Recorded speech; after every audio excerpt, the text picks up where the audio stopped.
Frédéric est un jeune garçon qui vient de perdre son père. Par manque de moyens financiers, sa mère l'envoie dans un orphelinat. Frédéric y vit désormais. Il perd par la suite les coordonnées de sa mère. Elle cesse progressivement de lui rendre visite. Frédéric pleure toutes les nuits. Il est triste, mais continue de croire en la vie. Sa tristesse profonde fait de lui un jeune garçon déterminé. Les années passent. Frédéric grandit. Aujourd'hui, Frédéric a 18 ans. On lui organise une petite fête d'anniversaire avec les autres enfants de l'orphelinat. Il est très heureux. Une larme coule même sur sa joue. Après la fête, il sort rejoindre ses amis dehors. Ensemble, ils partagent leur passion pour le football. Mais après le match, il pense encore à sa mère. Il est déterminé à la rencontrer. Le lendemain, il se rend dans son ancien quartier. Il semble perdu. Tout a changé. Épuisé, il se repose contre un mur. Il est désespéré. Contre toute attente, il voit sa mère sortir d'un magasin. Il l'approche, se présente et tente de l'embrasser. Automatiquement, elle le repousse. Elle dit ne pas le connaître. Frédéric est sous le choc. Il sort de sa poche la seule photo qu'il a d'elle. Elle sait qu'il s'agit de son fils, mais refuse de l'admettre. Le bruit attire l'attention. Le compagnon de sa mère s'approche de la scène pour comprendre. Frédéric explique la situation. Mais sa mère reste sur sa décision. Elle ne le connaît pas.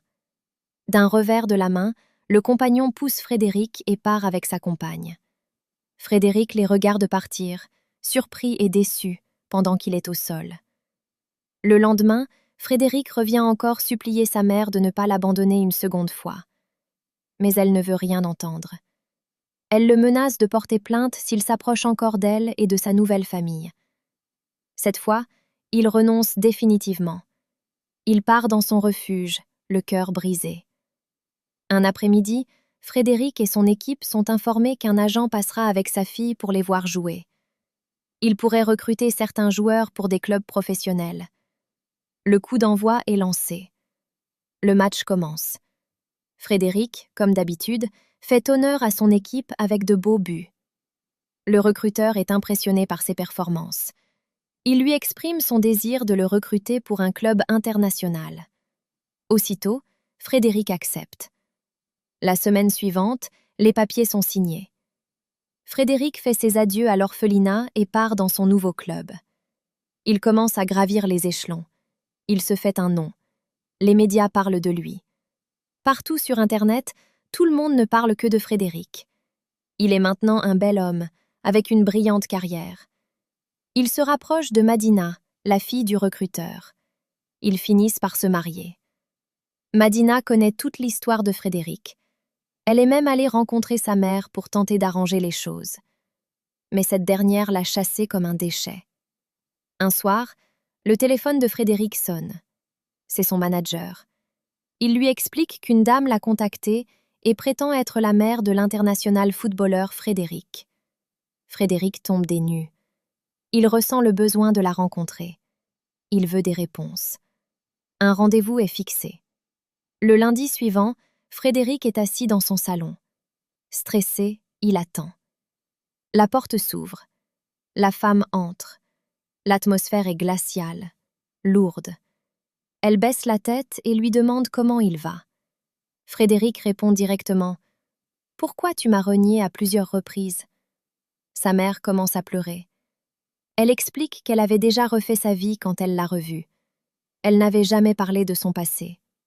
Elle ne voulait pas tout gâcher. Elle dit que son compagnon était tout pour elle, financièrement et moralement. Puis elle ajoute qu'aujourd'hui, elle a besoin d'aide. Son compagnon a perdu son travail.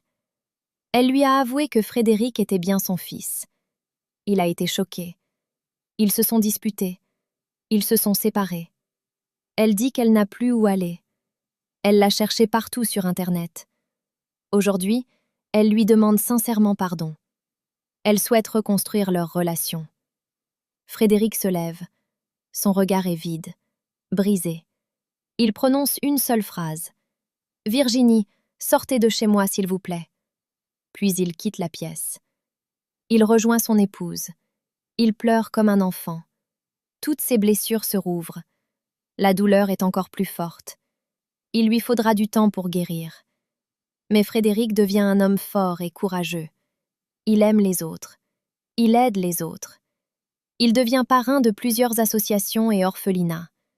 Il est généreux avec tout le monde. Il donne beaucoup d'amour à tous, sauf à Virginie, sa mère. Avec les conseils de sa femme, il achète finalement une petite maison à sa mère. Mais il n'a aucun contact avec elle. Aujourd'hui, Virginie vit avec un regret éternel. C'est la vie. Elle devra assumer ses actes.